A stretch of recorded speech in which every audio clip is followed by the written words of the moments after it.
اللہ ہر وقت ہر ایک کی سن رہا ہے۔ تو یہ اعتراض اور اشکال ہمیں اس لیے ہوتا ہے کہ ہم اللہ کو اپنے اوپر قیاس کر رہے ہوتے ہیں۔ ایک بات خوب اچھی طرح سمجھ لو، خوب اچھی طرح، کہ جو لوگ بھی مذہب کے مخالف ہیں نا، مخالف، ان کے جتنے بھی دلائل ہیں اسلام کے خلاف، اللہ کے وجود کے خلاف، محمد صلی اللہ علیہ وسلم کی نبوت کے خلاف، یاد رکھو اگر اللہ کا وجود، جنت اور جہنم، فرشتوں کا وجود، یہ تمام چیزیں عقل کے خلاف ہوتی تو قرآن عقل کے بہت زیادہ استعمال کا حکم نہ دیتا۔ افلا تتفکرون، غور و فکر کیوں نہیں کرتے؟ ان فی خلق السماوات والارض لآیات لأولی الالباب، فرمایا آسمان اور زمینوں کے پیدائش میں عقل والوں کے لیے نشانیاں ہیں۔ افلا تعقلون، عقل سے کام کیوں نہیں لیتے؟ افلا یتدبرون، تدبر کیوں نہیں کرتے؟ خوب اچھی طرح گہرائی میں گھس کے غور کیوں نہیں کرتے؟ ام علی قلوب اقفالها، دلوں پہ تالے پڑ گئے ہیں، سوچتے کیوں نہیں ہو؟ اور یہ کہتے ہیں کہ ہماری عقل، ہم عقل سے فیصلہ کراتے ہیں۔ اگر عقل سے فیصلہ کرا رہے ہوتے میرے بھائی تو بے عقلی کی باتیں نہیں کر رہے ہوتے۔ تو یہ کہہ رہے ہیں سائنسدانوں کی سمجھ میں فرشتے نہیں آ رہے، تو سائنسدان کی سمجھ میں تو دوسرا سائنسدان نہیں آ رہا ہوتا، بعض دفعہ اس کی تحقیق نہیں آ رہی ہوتی۔ تو ہر چیز کو اللہ نے ایک محدود صلاحیت دی ہے، آنکھ کی ایک محدود صلاحیت، کانوں کی ایک محدود صلاحیت، سونگنے کی ایک محدود صلاحیت، تو سوچنے کی بھی اللہ نے ایک محدود صلاحیت دی ہے۔ اس سے آگے دماغ اس پہ ریسرچ کر ہی نہیں سکتا ہے۔ تو یہ جو چیزیں ہیں فرشتوں کا وجود، یہ ہمیں اسلام سے پتہ چلی ہیں۔ اگر اسلام کا برحق ہونا ثابت ہو جائے دوسرے دلائل سے، تو اسلام جو بات کہے گا اس کا برحق ہونے کے لیے الگ سے دلیل کی ضرورت نہیں ہوگی۔ جیسے جج کے سامنے دو گواہوں کا برحق ہونا ثابت ہو جائے کسی اور دلیل سے، تو جو دو گواہ کسی اور کے حق میں جب گواہی دیں گے تو اس گواہی کے لیے جج کے پاس الگ سے دلیل ہونا ضروری نہیں ہے، کیونکہ جج سے کے سامنے اس دلیل سے ایک چیز ثابت ہو گئی ہے جس دلیل کا برحق ہونا کسی اور دلیل سے ثابت ہو گیا ہے۔ تو فرشتوں کا جو وجود ہے اس کا برحق ہونا ایسی دلیل سے ثابت ہے جس دلیل کا برحق ہونا کسی اور دلیل سے ثابت ہے۔ وہ دلیل کیا ہے وہ ایک الگ ٹاپک ہے، ابھی میں اس پہ بات نہیں کروں گا۔ تو اسلام کا برحق ہونا اتنے دلائل سے ثابت ہو چکا ہے کہ اب اسلام جو دعوے کرے گا ان میں ہر دعوے کے لیے آپ کے پاس دلیل کا ہونا ضروری نہیں ہے، کیونکہ اگر ہر دعوے کے لیے دلیل کا ہونا ضروری ہوتا تو پھر اسلام کی دلیل کی کیا ضرورت تھی آپ کو؟ ارے بھائی جج نے دو گواہ بلائے کہ بھائی یہ بندہ صحیح کہہ رہا ہے غلط کہہ رہا ہے، تم گواہی دو۔ یہ جج اسی لیے بلاتا ہے نا کہ جج کے پاس اس آدمی کے برحق ہونے کی اس کے علاوہ کوئی دلیل نہیں ہوتی۔ اگر ہو تو ان دونوں کی کیا ضرورت ہے؟ تو بہت سی چیزیں ایسی ہیں جہاں سائنس پہنچ نہیں سکتی۔ اگر سائنس فرشتوں تک پہنچ سکتی ہوتی تو ہمیں فرشتوں کے وجود پر، جنت اور جہنم کے وجود پر، اور آخرت برحق ہے، موت کے بعد ایک زندگی ہے، ان چیزوں پر پھر پیغمبروں کی ضرورت بولو بھائی۔ جیسے ہمیں کھانا کتنا ہے کتنا نہیں کھانا، اس کے لیے پیغمبروں کی ضرورت نہیں ہے، کیونکہ یہ حکیموں نے، ڈاکٹروں کی پہلے سے تحقیقات بولو بھائی چلی آ رہی ہیں۔ پیغمبر آتے ہیں شریعت بتانے کے لیے۔ تو فرشتوں کا جو وجود ہے یہ قرآن و سنت سے بھی ثابت، پھر تورات اور انجیل سے بھی ثابت ہے۔ یہ حضرت موسیٰ علیہ السلام، عیسیٰ علیہ السلام، یہودی بھی مانتے ہیں، عیسائی بھی مانتے ہیں، مسلمان بھی مانتے ہیں کہ تمام پیغمبروں نے بتایا ہے، اور یہ بھی بتایا کہ یہ انسان کی مدد بھی کرتے ہیں اور انسان کو اللہ کے حکم سے نقصان بھی پہنچاتے ہیں۔ تو اگر وہ چیز لیبارٹری میں نہیں آئی تو یہ اس کی علامت نہیں ہے کہ اس کا وجود ہے ہی نہیں۔ قرآن کہہ رہے لہو معقبات من بین یدیہ ومن خلفہ یحفظونہ من امر اللہ۔ اللہ فرماتے ہیں پے در پہ ایسے فرشتے آنا جانا لگا رہتا ہے جو اللہ کے حکم سے انسان کی حفاظت پہ مامور ہیں۔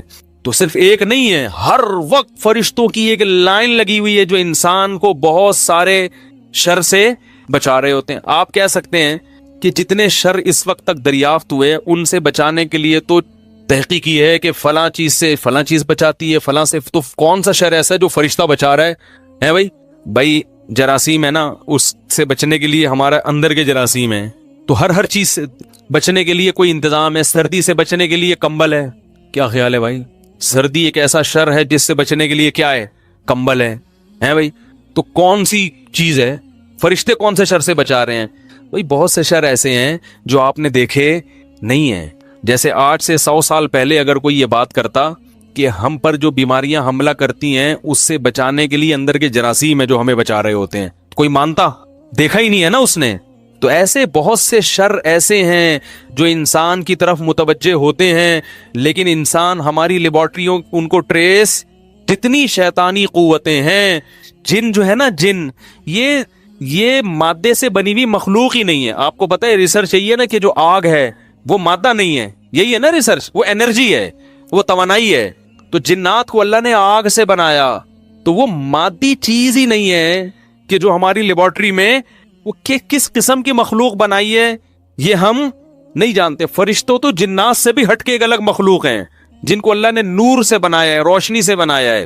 تو اب کون کون سی چیزیں شر ایسے ہیں جو ہم پہ حملہ کرتے ہیں وہ ہمیں معلوم نہیں ہے. جب معلوم ہی نہیں ہے تو ان سے بچنے کے لیے بھی اللہ نے کچھ انتظام رکھے ہوئے ہیں. وہ انتظام کس کے ذریعے ہیں؟ فرشتوں کے ذریعے. اور یہ بڑی عجیب مخلوق ہے, قرآن و سنت سے پتہ چلتا ہے, بہت طاقتور ہیں, ان سے اللہ کام لیتے ہیں. بڑی بڑی قوموں کو اللہ نے فرشتوں کے ذریعے تباہ و برباد کیا ہے, اور یہ انسان سے محبت کرتے ہیں, اللہ کی حمد و ثنا کرتے ہیں. یہ ساری صفات قرآن و سنت نے بیان کی ہیں, اور ان میں کوئی بات بھی عقل کے خلاف نہیں ہے. بھائی ہو سکتا ہے ایسی مخلوق ہو سکتا ہے ہمیں اس قسم کی چیزیں نقصان پہنچا رہی ہوں, ایسی مخلوقات ہوں جو ہم نے دیکھی. بھائی ہم نے تو جراثیم دیکھ لی ہے نا, اور بھی تو مخلوقات ہو سکتی ہیں. یہ کون دعویٰ کر سکتا ہے کہ ساری کائنات کی ہر چیز میری سمجھ میں آ گئی ہے؟ یہ دعویٰ کرنا ہی حماقت ہے. میرے ساتھ ایسا ہوا تھا ایک دفعہ, میں وہ کام کر رہا تھا, تو وہ ابھی چھوڑو, پھر میرے واقعہ پہ کلپ بنا دیں گے لوگ. بہت بڑے بزرگ ہیں, کرامت مفتی صاحب کی. پھر جو بزرگ مانتے ہیں وہ واہ واہ, اور جو نہیں مانتے وہ گالیاں لکھ رہے ہوں گے. ٹھیک ہے نا, یہ مارکیٹ میں یہ چل رہا ہے. اور ایسی کوئی مسٹیک بیان کے دوران ہوا کرے تو اسی وقت بتا دیا کریں. اب آیت میں اگر کوئی زبر زیر کی غلطی تو یہ نہیں تھی, لفظ کی غلطی تھی, لیکن چونکہ میننگ سیم تھے تو وہ افا نجعل کے بجائے میں نے ام نجعل کہہ دیا, تو اسی وقت یہ بول دینا چاہیے بھئی افا نجعل. آیت میں اگر کبھی بھی کوئی مسٹیک ہو نا, فوراً بولنا چاہیے پڑھنے میں. اس میں کوئی ادب نہیں ہے کہ جی وہ مفتی صاحب محسوس نہ فرمائیں. یہ ایسا ہی ہے جیسے کہ کسی کی چائے میں مکھی گر گئی, وہ پی رہا ہے, آپ کہہ رہے ہیں کہ مفتی صاحب کہیں محسوس نہ فرمائیں, بعد میں بتائیں گے. تو بعد میں تو واقعہ چلا گیا نا. اب ایک چیز ریکارڈنگ میں اپلوڈ بھی ہو گئی, چلی بھی گئی, تو وہ اسی وقت بتانا چاہیے. کسی بڑے کی چائے میں مکھی گر جائے تو فوراً ٹوکو گے نا, بھائی احتیاط کریں. اب اس میں آپ اگر ادب تمیز سے کام لے رہے ہیں تو آپ بھی معذرت کے ساتھ بے وقوف ہونے کی آپ کے نہیں, یعنی جو بھی اس طرح کا حرکت کرے گا اس کے بھی بے وقوف ہونے کی علامت. اور اگر وہ ٹوکے اور سامنے والے کو غصہ آ جائے تو یہ سامنے والے کی بھی بے وقوف ہونے کی علامت. یعنی وہ اس پہ خوش ہے کہ مکھی کھا لوں میں, لیکن مجھے کوئی ٹوکے نہیں. سمجھتے ہیں کہ نہیں سمجھتے؟ تو جب بھی کوئی بھی آپ کو آپ کی کسی غلطی پر تنبیہ کرے تو قرآن کے الفاظ ہیں کہ وَإِذَا قِيلَ لَهُ اتَّقِ اللَّهَ أَخَذَتْهُ الْعِزَّةُ بِالْإِثْمِ. اللہ نے جو بڑا نافرمان ہے نا, بڑا نافرمان, اس کی علامت بتائی ہے کہ جب اسے اس کی کسی خطا پر تنبیہ کی جاتی ہے تو اس کو اس کی عزت نفس, اس کی سیلف ریسپیکٹ جو ہے نا, وہ اس کو اس گناہ پہ اور مضبوط کر دیتی ہے. یعنی وہ انا کا مسئلہ بنا لیتا ہے. بات آ رہی ہے سمجھ میں؟ تو اللہ نے فرمایا فَحَسْبُهُ جہنم. یہ بھی قرآن کا انداز ہے. فرمایا یہ نہیں کہ ایسا شخص جہنم میں جائے گا, یہ بھی نہیں. فرمایا اس کے لیے جہنم کافی ہے. ایسے آدمی کا تکبر اس وقت تک نہیں ٹوٹے گا جب تک یہ جہنم کی آگ میں جلے گا نہیں. کیونکہ کسی کا جو تکبر سمجھتے ہیں نا, بڑا اپنے آپ کو کچھ سمجھنا, یہ یا تو دلائل سے سمجھ میں آتا ہے, اور دلیل ماننے کی اس میں صلاحیت ہے ہی نہیں, کیونکہ دلیل سننے کی صلاحیت نہیں ہے, تو ماننا تو اگلا اسٹیپ ہے نا. ہائے ہائے ہائے, بات اب یہاں سے مسئلہ سیٹنگ آؤٹ ہونا شروع ہو. دیکھو 2 اسٹیپ ہوتے ہیں, یہ سب پر فٹ آتی ہے یہ بات. ہر انسان سے غلطی ہوتی ہے کہ نہیں ہوتی؟ ہر انسان تربیت کا محتاج ہے یا نہیں ہے؟ اگر انسان تربیت کا محتاج نہ ہوتا, ہر آدمی اپنے بارے میں رکھ کے سوچ, تو اللہ پیغمبروں کو بھیجتے, کہتے خود ہی تم فنڈر ہو, خود ہی سوچ کے ٹھیک بن جاؤ, خود ہی سوچ کے کیا بن جاؤ, اپنا اچھا برا خود ہی سوچو اور کیا بن جاؤ, ٹھیک ہو جاؤ. بچہ جب پیدا ہوتا ہے تو والدین اس کو سکھاتے ہیں نا کیسے کھانا ہے, واش روم کیسے یوز کرنا ہے. تبھی جن والدین نے بچوں کو واش روم یوز کرنا نہیں سکھایا, وہ اب تک چاند پہ پہنچنے کے باوجود بھی پانی استعمال نہیں کرتے. ایسا ہی ہے نا, والدین نے نہیں سکھایا. ان کتنے پڑھ لکھ گئے مگر ان کو سمجھ میں نہیں آتا یہ پانی کی کیا ضرورت ہے, اور ہمیں والدین نے سکھایا تو ہم کہتے ہیں یہ پانی کے بغیر ان کا گزارا کیسے ہوتا ہے یار. آدمی کے دانت گندے ہوں برداشت ہو جائے گا, کپڑے میلے ہوں, کیونکہ میل کچھ ایل ہی لگا ہے نا, ارے مٹی لگی ہوئی ہے تو مٹی میں تو صبح شام گھومنا ہوتا ہے, لیکن یہ چیز کیسے برداشت ہو جاتی ہے یار, یہ عقل میں نہیں آتا. تو اس سے پتہ چلتا ہے کہ انسان تربیت کا بہت زیادہ محتاج ہے. بات بات پہ اس کو کیا چاہیے, تنبیہ, کوئی اسے ہر وقت بتاتا رہے یہ صحیح ہے اور یہ غلط, ہر وقت. ہمارے حضرت مفتی رشید احمد صاحب رحمہ اللہ تعالی فرمایا کرتے تھے کہ ایسے شخص سے بیعت ہو جو ٹراخ ہو. یہ حضرت کی اپنا لفظ تھا, کیا ہو, ٹراخ, ٹے رے الف اور خے, یہ حضرت نے خود ایک لغت بنائی تھی. اس کا مطلب ٹر ٹر کرنے والا. کیا کرنے والا, ہم کہتے ہیں نا بھائی ہر وقت ٹر ٹر کرتا رہتا ہے, ہر وقت بولتا رہے گا, کبھی چپ بھی بیٹھا رہا کر, ہوتا ہے نا. تو حضرت فرمایا کرتے تھے جس سے بیعت ہونا, اپنے آپ کو جس کے حوالے کرو اپنی تربیت کے لیے, تو اس شیخ کو منتخب کرو جو کیا ہو, گویا ہر وقت ٹٹر کرتا ہو. ٹٹر کا مطلب ہر وقت بولتا ہو کہ یہ غلط ہے, یہ غلط ہے, یہ تم غلط کر رہے ہو, یہ تم غلط کر رہے ہو, یہ تم نے غلط کیا, یہ تم نے غلط کیا. 24 گھنٹے آپ کو آپ کی غلطیاں بتاتا رہے. فرمایا پھر انسان کا بچہ بنتا ہے. اتنی تربیت کی ضرورت ہے انسان کو. موضوع چینج ہو گیا, سورہ قلم سے تھوڑا سا ہٹ گیا ہوں میں, لیکن بھائی مقصد تو اصلاح ہے نا, تو جو بات فائدے کی اسی کو پارسل کرنا چاہیے. تفسیر کے جو میرے اوریجنل لیکچر ہو رہے ہیں وہ آپ سن سکتے ہیں. وہ شروع میں 8 لیکچر گرامر کے ہیں. میرا چینل ہے مفتی طارق مسعود اسپیچز, اس میں پیر, منگل اور بدھ کو 3 دن وہ لیکچر رات کے وقت چلتے ہیں. وہ آپ سنیں تو وہ ٹو دا پوائنٹ تفسیر ہی ہے. اس میں قرآن سمجھ میں آئے گا ڈائریکٹ. اس میں گرامر بھی ہے, عربی گرامر. وہ 68 نمبر لیکچر ابھی اپلوڈ ہوا ہے میرا خیال ہے, 68 یا 69. یہ جو مجلس ہے یہ واعظ و نصیحت کی ہے. اس میں ہمیں لگے گا کہ کہیں اسکرو پانے سے کہیں بھی ٹائٹ کرنے کی ضرورت ہے تو ہم وہ والا اسکرو ٹائٹ کرنا, بھائی میکینک کے پاس گاڑی لے کر جاتے ہیں تو آپ بولتے ہیں جی اس گاڑی کی ٹیوننگ کر لو. اب اچھا میکینک ہوگا تو اس کو ٹیوننگ کے علاوہ بھی اگر کوئی گاڑی میں کام نظر آئے گا کہ بھائی یہ نٹ تھوڑا سا ڈھیلا تھا, یہ دروازہ تھوڑا وائبریٹ کر رہا ہے, تو اسکرو وہ کیا کرے گا, اس کو ٹائٹ کر دے. تو یہاں پر جو آپ آتے ہیں یہ سوچ کے بیان سننے کے لیے بیٹھا کریں کہ مفتی صاحب جس وقت جو اسکرو ڈھیلا دیکھیں گے اس کو ٹائٹ کرنا شروع کر دیں, ٹھیک ہے نا. اور نیت ہماری یہ ہوتی ہے کہ میری اپنی بھی اصلاح ہو, ہم کو شیخ و مرشد تو ہے نہیں. تو ہمارے حضرت فرمایا کرتے تھے کہ اپنی اصلاح کسی ایسے شخص سے کراؤ جو ہر وقت تمہیں تمہاری غلطیاں بتاتا رہے. دیکھو ڈاکٹر کے پاس جاتے ہو, اچھا ڈاکٹر نا, تو وہ آپ کو آپ کی باڈی میں جو فالٹ ہیں وہ بتائے گا, یہ جو خوبی ہیں وہ بتائے گا, فالٹ بتائے گا. اب آپ ڈاکٹر کے پاس گئے, اس نے آپ کو بتایا ماشا, اب آپ کو فیور بھی ہے, آپ کا جگر بھی صحیح کام نہیں کر رہا, کڈنی کا بھی پرابلم ہے. ڈاکٹر کیا کر رہا ہے, آپ کو کہہ رہے ہیں ماشاء اللہ آپ کی صحت زبردست, آپ کو آپ کی نظر 6/6, سننے میں بھی آپ کو کوئی پرابلم نہیں, آپ ماشاءاللہ پھوڑتے بھی طبیعت سے, ہاضمہ بھی آپ کا ٹائٹ, دانت آپ کے بڑے خاندانی رکھے ہوئے. تو یہ ڈاکٹر ہے کوئی, یہ تو بگاڑ رہے ہیں آپ کو. آپ جناب ایسے ڈاکٹر کے پاس جب بیٹھ کے اٹھ کے واپس جاؤ گے تو آپ کی صحت اچھی ہوگی یا بیڑا غرق ہو جائے گا, خوش فہمیوں کی بھیڑ میں پڑ جاؤ گے. اور ہاتھ اندوری کا شعر ہے, خوش فہمیوں کی بھیڑ میں تو یہ بھول گیا پہلے مرے گا بعد میں جنت میں جائے گا. کچھ اس ٹائپ کا شعر ہے, جنت میں جانے کا شوق تو تجھے ہے لیکن پہلے کیا ہے, پہلے مرے گا, ٹھیک ہے نا, پھر جائے گا. تو وہ ڈاکٹر اچھا ڈاکٹر ہے. ہاں کبھی کبھار وہ آپ کے باڈی میں جو اچھی چیزیں ہیں جو صحیح کام کر رہی ہیں وہ آپ کو حوصلہ دلانے کے لیے کہ بھائی سارا ہی کچھ خراب نہیں ہے, ماشاءاللہ آپ کا جو ڈائجسٹک سسٹم ہے وہ بہت اچھا ہے, وہ تھوڑا سا اپریشیٹ کرنے کے لیے تاکہ مایوسی کا شکار نہ ہو. لیکن زیادہ فوکس وہ کس کو کرے گا, آپ کی بیماری. ٹیسٹ میں جو چیزیں صحیح ہوں گی وہ ایک دفعہ رپورٹ کے طور پہ بتا دے گا یہ, لیکن جو فوکس کس کو کرے گا, یار یہ رپورٹ آپ کی شوگر کی رپورٹ کلیئر نہیں.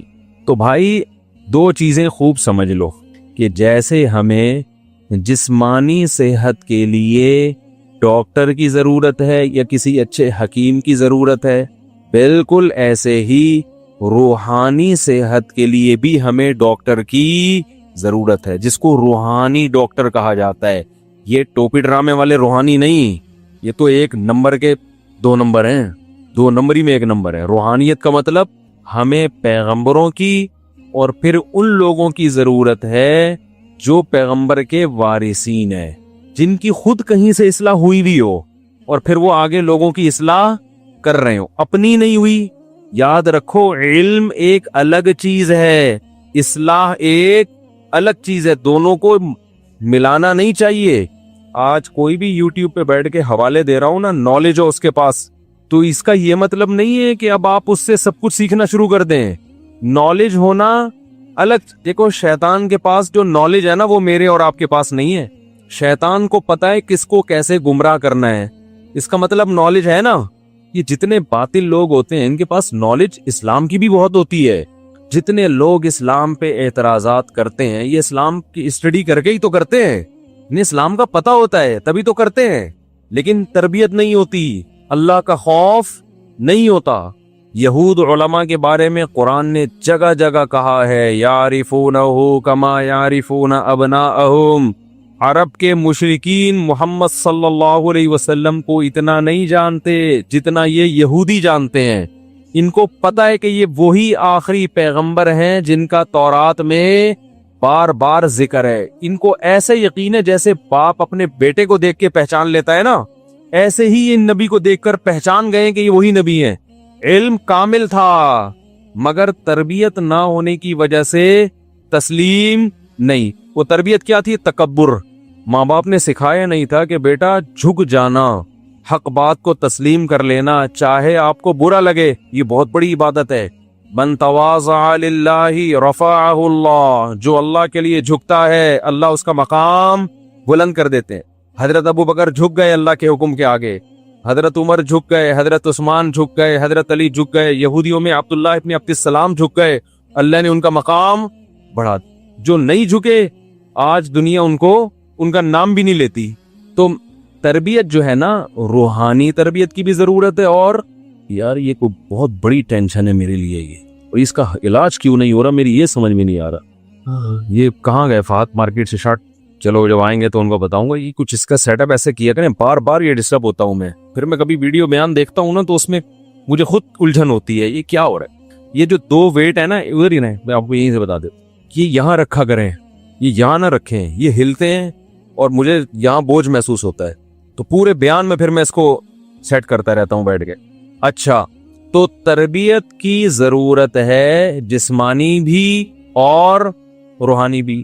روحانی کا مطلب انسان کو انسان کا بچہ بنانے کے لیے جب تک کوئی انسان کو انسان کا بچہ کوئی بنائے گا نہیں، یہ بنے گا نہیں، یہ خود سے نہیں بن سکتا۔ یہ اسلام کا دعویٰ ہے اور یہ بالکل حقیقت پر مبنی۔ اسلام نے یہ دعویٰ کیا کہاں ہے؟ سوال پیدا ہوتا ہے بھائی اسلام نے کہاں کہا ہے کہ جب تک کوئی اسے انسان کا بچہ نہیں بنائے گا یہ خود سے نہیں بنے گا؟ خود کسی میں اللہ نے اتنی قابلیت نہیں رکھی ہے کہ وہ خود سے بن جائے، یہ نہیں ہے، ناممکن۔ دیکھو نا، گوروں میں واش روم میں پانی کا رواج نہیں ہے نا، تو خود سے بن گئے ہیں؟ نہیں بنے نا، ماں باپ نے نہیں سکھایا، ماں باپ نے، تو حیران ہوتے ہیں یار یہ پانی وانی کیا ہوتا ہے، اور ہم کہتے ہیں یہ بغیر پانی کے کیسے؟ بھائی ممکن ہی نہیں ہے۔ تو یہ صرف ایک چیز نہیں ہے، درجنوں چیزیں ہیں۔ اس کی دلیل قرآن مجید کی آیت ہے، هو الذی بعث فی الامیین رسولا منہم یتلو علیہم آیاتہ ویعلمہم الکتاب والحکمہ ویزکیہم۔ اللہ فرماتے ہیں ہم نے پیغمبر کو بھیجا جن کا کام قرآن کی آیتیں تلاوت کرنا، یعنی قرآن پڑھ کے سنانا تاکہ تمہیں یاد ہو جائے کہ اللہ نے کیا میسج ڈیلیور ہو جائے، جو میسج کا جو متن ہے نا وہ کیا ہو جائے، وہ ڈیلیور، یعنی متن پہنچانا، کہ الحمد سے لے کے والناس تک یہ اللہ کی ورڈنگ ہے، اللہ کے یہ الفاظ ہیں۔ یہ پیغمبر کے بغیر یہ چیز مل سکتی تھی ہمیں؟ ارے بھائی سفیر کا کام ہوتا ہے، جس ملک کا سفیر ہے وہ سفیر واسطہ بنتا ہے، اس ملک کا پیغام آپ تک پہنچا دیتے کہ بھئی یہ ڈونلڈ ٹرمپ کے یہ الفاظ ہیں، یہ لیٹر ہے، یہ لیٹر میں آپ کو دے کے جا رہا ہوں۔ سمجھانا سفیر کے ذمے عام طور پر نہیں ہے۔ سفیر کا کام ہے بھئی یہ میسج ہے امریکہ کا سفیر آئے گا تو بھئی یہ میسج ہے، یہ میں ڈیلیور کر کے جا رہا ہوں، یہ آپ کے نام پیغام، چاہے وہ الفاظ میں ہو یا ریٹن فارم میں، آگے سمجھانا، اس کی شرح کرنا، یہ میرے ذمے، بعض دفعہ سفیر کے ذمے نہیں ہوتا۔ تو پہلی ذمہ داری پیغمبر کی کیا ہے؟